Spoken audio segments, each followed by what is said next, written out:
আসসালামু আলাইকুম রহমতুল্লাহ বরকাতু। হ্যালো বন্ধুরা, সবাই কেমন আছেন? আশা করি আল্লাহর রহমতে, আল্লাহর দয়ায় সবাই ভালো আছেন। তো আল্লাহ সবাইকে ভালো রাখুক, সেটাই দোয়া করি সব সময়। আজকে আপনাদের সামনে আমি চলে আসলাম নতুন একটা ব্লগ নিয়ে। এটা আসলে ব্লগ না, মূলত আমি এক জায়গাতে যাচ্ছিলাম ঘুরে বেড়ানোর জন্য। তো ভাবলাম যে যেহেতু যাচ্ছি, মোটামুটি যে রাস্তা দিয়ে যাচ্ছে আপনারা সামনে দিয়ে যদি দেখতে থাকেন ভিডিওটা, বুঝতে পারবেন কোথায় যাচ্ছি। তো ভিজিটরদের জন্য ওই জায়গাগুলো ঠিক আছে, জঙ্গলের মতো, জঙ্গলে বলা যায়। ইউএতে, আরব আমিরাতে, এই আধুনিক শহরে, মোটর কলকারখানা শহরে এরকম একটা পরিবেশ পেতে হলে আপনাকে মিনিমাম আবুধাবি বলেন, দুবাই বলেন, শারজা বলেন, ওইদিক থেকে এদিকে আসতে গেলে 2 ঘন্টা 2.5 ঘন্টা ড্রাইভ করতে হয়। তো যদি সাথে থাকেন দেখতে পাবেন সামনে কি অনেক সুন্দর সুন্দর অনেক ভিউ আছে। বিশেষ করে পাহাড়ি অঞ্চল, তো এটা ফজিরাতে, ইউএই আরব আমিরাতের ফজিরা ডিস্ট্রিক্ট স্টেট। তো এখানে যাচ্ছি, আমার অনেক বন্ধুরা আছে, আমার অনেক আগের পুরনো বন্ধু আছে অনেক, ওদের সাথে আমি অনেক সময় অতিবাহিত করেছি, মিস করি ওদের। তো চাইলেই যখন তখন ওদের সাথে দেখা করা যায় না। আজকে এদিকে আসছি মোটামুটি ওদের কাছাকাছি, আমার মালিকের বাসাতে। পরে মালিকের কাছ থেকে বলে ছুটি নিয়ে নিলাম যে আমি আমার বন্ধুদের সাথে দেখা করতে যাব। মালিক বলে ঠিক আছে, যা, সমস্যা নেই। তো ওইদিকে পাকা রাস্তা আছে অবশ্যই, তো ভাবলাম যে পাকা রাস্তা না গিয়ে এদিকে একটু শর্টকাট আছে। আর বিশেষ করে এদিকে আসার উদ্দেশ্যটাই ছিল যে একটু ব্লগিং করব ছোটোখাটো, এর জন্য এদিকে আসা। তো আশা করি সঙ্গে থাকবেন, সঙ্গে থাকলে দেখতে পাবেন অনেক কিছু, অনেক সুন্দর। এই যে আমি এখন চলে আসলাম আপনার পাকা রাস্তা থেকে কাঁচা রাস্তায় চলে আসলাম। তো যদিও সাউন্ডটা বন্ধ করে দিয়েছি, আসলে অরিজিনাল সাউন্ড যেটা দেখতে পাচ্ছেন যে পাহাড় শুরু। পাহাড় বলতে গেলে এইখানে অনেক দুর্গম এলাকা হলেও আপনার আরব আমিরাত বলে কথা, সব জায়গাতেই আপনার সরকারি পানি আছে, সাপ্লাইয়ের পানি বলেন যেটা বাংলাদেশ আমরা বলি, বিদ্যুৎ আছে। আর এসি ছাড়া তো এই দেশে থাকাই অসম্ভব। তো দেখতে পাচ্ছেন সুবহানাল্লাহ, অনেক সুন্দর জায়গা। যদি আমি এক হাতে ড্রাইভ করছিলাম, এক হাতে ক্যামেরা ধরেছি, এর জন্য তেমন একটা আপনার ক্যামেরা ঘোরাতে পারছি না, কারণ মনোযোগ তো আমার সামনের দিকে, ড্রাইভিংয়ে মনোযোগ রাখতে হচ্ছে। সুবহানাল্লাহ, অনেক সুন্দর পাহাড় দেখতে পাচ্ছেন আপনারা। আর সবার উদ্দেশ্যে একটা কথা বলে নেই, আমি মূলত এডিটিং করি না, আমি অনেকদিন যাবৎ আপনার শর্ট ভিডিও দিচ্ছি ইউটিউবে। তো আজকে ভাবলাম যে সবাই দেখি, আমি ফেসবুকে আর ইউটিউবে বলেন, সবাই দেখি ক্যাপকাট দিয়ে এডিট করে আর কি। তো আমার এত একটা অভিজ্ঞতা নাই এডিট করার, ভিডিও কীভাবে ভালোভাবে এডিট করতে হয়। তো আজকে এমনি কোনো কাজ ছিল না, ভাবলাম যে ক্যাপকাট সফটওয়্যারটা ডাউনলোড করে দেখি, ট্রাই করি। তো সবার কাছে হাস্যকর মনে হতে পারে যে আসলে এডিটিং এরকম হয় নাকি। আমি আসলে এডিটিংয়ের ব্যাপারে আমার মূলত জিরো এক্সপিরিয়েন্স নাই বললেই চলে। তো আপনারা দেখতে পাচ্ছেন আমি পাহাড়ে অনেক উঁচুতে আছি, এখন বর্তমানে মোটামুটি উঁচুতে আছি, অর্ধেক উঁচুতে। আমার ডাইন পাশে পাহাড়, বাম পাশে আপনার লেক বলতে পারেন, কিন্তু আমি দেখাতে পাচ্ছি না, ক্যামেরা ঘোরাতে পারছি না, ক্যামেরা সোজা ধরে রাখছি, কারণ এটা আপনার লম্বা ভিডিও, তো তার জন্য দেখেন। তারপর হালকা ঘোরানোর চেষ্টা করছি। আর রাস্তার কন্ডিশন তেমন একটা ভালো না, এক তো হচ্ছে আপনার কাঁচা রাস্তা, আর দ্বিতীয়ত হচ্ছে আপনার আঁকা বাঁকা পাহাড়ি সরু রাস্তা তো দেখতে পাচ্ছেন আপনারা, আমি না নিচের দিকে নেমে যাচ্ছি।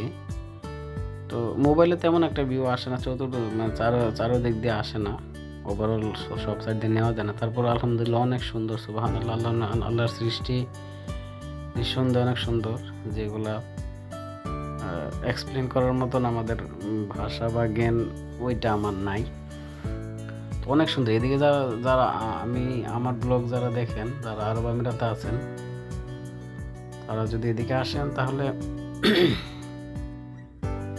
দেখতে পারবেন আসলে মূলত অনেক সুন্দর এই জায়গাগুলো। এদিকে মূলত আমাদের বাংলাদেশে আমরা বাংলা ভাষাভাষী যারা আছে এরা এখানে কম আসে, বা পাকিস্তানি এরা কম আসে। দুবাই, আবুধাবি, শারজা, আজমান, ওই দিক থেকে আপনার বেশিরভাগ আপনার ইংলিশের দিকে আসে, ইংলিশও বিশেষ করে আসে। আর হচ্ছে কি আপনার মালওয়ারি, মানে কেরালার যে ফ্যামিলিগুলো আছে, ইন্ডিয়ান ফ্যামিলিগুলো, ওরা ওই দিক দিয়ে আসে। কারণ হচ্ছে কি আসে আপনার ইন্ডিয়াতে এরকম পাহাড় আছে ইন্ডিয়াতে, কিন্তু এরকম পাথরের পাহাড় নাই আর কি, কমে আছে।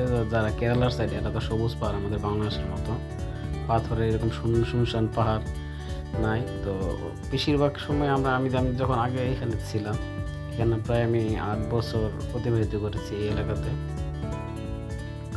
আপনার ওরাই বেশি আসে, ইংলিশে আসে, আর কেরালা ফ্যামিলি নিয়ে সবাই এদিকে ঘুরতে আসে, ক্যাম্পিং করে, ঘুরে, তারপরে ফটো উঠাই, অনেক এনজয় করে এরা। কিন্তু আমরা বাংলাদেশের এদের সামর্থ্যের একটা ব্যাপার আছে বাংলাদেশিদের। আর পাকিস্তানে আপনার এই এলাকাতে যে এরকম পাহাড়, সেম পরিবেশ পাকিস্তানে, ওয়েদারও সেম, সব কিছু সেম। এর জন্য পাকিস্তানে এদিকে ঘুরতে আসে না। পাকিস্তানে ঘুরতে গেলে ফ্যামিলি নিয়ে হোক আর সিঙ্গেল ব্যাচেলারে যাক, ফ্রেন্ডরা মিলে যাক, দুবাই শারজাহ চলে যায় শহরের কলকারখানা শহর দেখার জন্য আর কি। তো যাই হোক, আমার পরিচয়টা হয়তো দেওয়া হয় না এর আগে কোনো ভিডিওতে, আমি এরকম ভয়েস দেই নাই, লম্বা ভয়েস। আমি আব্দুল মতিন বিন টিপু সুলতান, ইউএ প্রবাসী। আজকে অনেকদিন যাবৎ, সময়টা নাই বলে এই দেশে কত বছর যাবৎ আছি। পেশায় একজন হাউস ড্রাইভার বর্তমানে, ভবিষ্যতে কি হবে কি থাকবো এটা জানি না। আপনারা দেখতে পাচ্ছেন অনেক সুন্দর একটা পাহাড়। এটা আসলে মোবাইলের ক্যামেরা তো তেমন একটা কাছে থেকে জুম করে নিতে পারছি না। একা গাড়ি চালাচ্ছি, একা ড্রাইভ করছি, ওই যে একটা গাড়ি যাচ্ছে দেখেন, আরবের গাড়ি অনেক স্পিডে যাচ্ছে, সামনে পুরোই মানে ধুলো দিয়ে অন্ধকার করে দিয়েছে, কিছু দেখাই যাচ্ছে না, আপনারা দেখতে পাচ্ছেন। এদিকে পাহাড়গুলো অনেক সুন্দর, অনেক সুন্দর। পাহাড়ের মধ্যে অনেক জন্তু জানোয়ার আছে, সচরাচর চোখে পড়ে না, কিন্তু পাহাড়ে যে ছাগলগুলো আছে দেখতে অনেক লোমওয়ালা, বরফের ছাগলের মতন, ওইগুলো চোখে পড়ে, অনেক সুন্দর লাগে দেখতে। যদি এইগুলো ধরা বা শিকার করা নিষেধ সম্পূর্ণভাবে। যত আপনার প্রাণী আছে, জঙ্গলি যত প্রাণী আছে, সবগুলোই আপনার শিকার করা নিষেধ আর কি। তো এটাই দেখতে পাচ্ছেন আপনারা, এখনো রোদ্র আছে এখানে, আমি যখন যাচ্ছি অনেক সুন্দর। আর রাস্তার অবস্থা অনেক খারাপ, মানে আপনার কংক্রিটের মতো পাথর আপনি দেখতে পাচ্ছেন। আমার গাড়ি হচ্ছে আপনার ছোট গাড়ি, প্রাইভেট কার, তো এটা ক্যামরি। তো এই গাড়ির জন্য মূলত আসলে এই রাস্তা না, এই রাস্তার জন্য এই গাড়ি না আসলে। তো আমি তারপর ভাবলাম যে যেহেতু যাচ্ছি এদিক দিয়ে গেলে একটা ফিল্মিং করা যাবে, এর জন্য এদিকে আসা আর কি, না হয় এদিকে আসতাম না, আমি পাকা রাস্তা আছে, পাকা রাস্তা দিয়ে যেতাম। তো যাই হোক, আশা করি সবাই ভিডিওটা এনজয় করবেন আর ফানি হিসাবে নিতে পারেন, যেহেতু আমি প্রথম ভিডিও এডিটিং করলাম আজকে, আমার প্রথম করলাম ভিডিও এডিটিং। কারণ আমি ইউটিউবে মূলত শর্ট দিই আর কি, শর্ট ভিডিও দিই, শর্টগুলো আপলোড করি রিলস আর কি, 1 মিনিটের। এতটুকু মোটামুটি আজকে ভিডিওটা প্রায় 11 মিনিটের, 9 মিনিট হয়ে গেছে। সবাই ভালো থাকবেন, দোয়া করি আমার জন্য দোয়া করবেন, আল্লাহ যেন আমাকে ভালো রাখে। আমি দোয়া করি আল্লাহ পৃথিবীর সকল প্রাণীকে ভালো রাখুক, যে যেভাবে ভালো থাকতে চায় তার জন্য সেভাবে কল্যাণ করবে, আল্লাহ ভালো রাখুক সবাইকে। সবার জন্য দোয়া রইল, শুভকামনা। আর আমরা যারা মুসলমান আছি, মুসলমান ভাই বোন, সবার উদ্দেশ্যে আমার একটা রিকোয়েস্ট থাকবে, সবাই আমরা 5 ওয়াক্ত নামাজটা কন্টিনিউ করবো অবশ্যই। আমরা যারা মুসলমান আছি আমাদের জন্য নামাজ ফরজ। আমরা যে অবস্থায় থাকি না কেন, আল্লাহ যেন আমাদের 5 ওয়াক্ত নামাজ আদায় করার তৌফিক দেন। এটা আমি দোয়া করি সবাই কাছে। এটা আমার অনুরোধ থাকবে যে সবাই যেই হালে থাকেন না কেন, ভিডিওটা প্রায় শেষের দিকে, সবাই চেষ্টা করি আমরা সবসময় 5 ওয়াক্ত নামাজ পড়ার জন্য। কমপক্ষে আমাদের ফরজ যে আকাতগুলো আছে এগুলো আমাদের আদায় করতে হবে এনিহাও। আর নামাজ যদি আমরা না পড়ি, যে যাই বলি না কেন, আমরা আসলে মুসলমান থেকে বেরিয়ে যাই, আমরা বুঝতে পারি না। আমরা যদি নামাজ কন্টিনিউ না করি আর যদি ইচ্ছাকৃতভাবে এক ওয়াক্ত নামাজ ছেড়ে দিই, বড় বড় স্কলারদের মত, তাদের ফতোয়া যে কেউ যদি ইচ্ছা করে এক ওয়াক্ত নামাজ ছেড়ে দিল, সে ইসলাম থেকে বেরিয়ে গেল এবং তাকে পুনরায় তওবা করে ইসলামে আবার প্রবেশ করতে হবে, আবার নামাজ পড়তে হবে। তো ভিডিওটা মোটামুটি শেষের দিকে। তো সবার কাছে আসলে ক্ষমা চেয়ে নিচ্ছি, আমি প্রথম এডিটিং হিসেবে বুঝি না, ওইরকম এক্সপিরিয়েন্সে নাই। সবাই ভালো থাকবেন, সঙ্গে থাকবেন। আল্লাহ সবাইকে ভালো রাখুক। ইনশাল্লাহ নেক্সটে কোনো ভিডিওতে দেখা হবে। সেই পর্যন্ত সবাই ভালো থাকুন।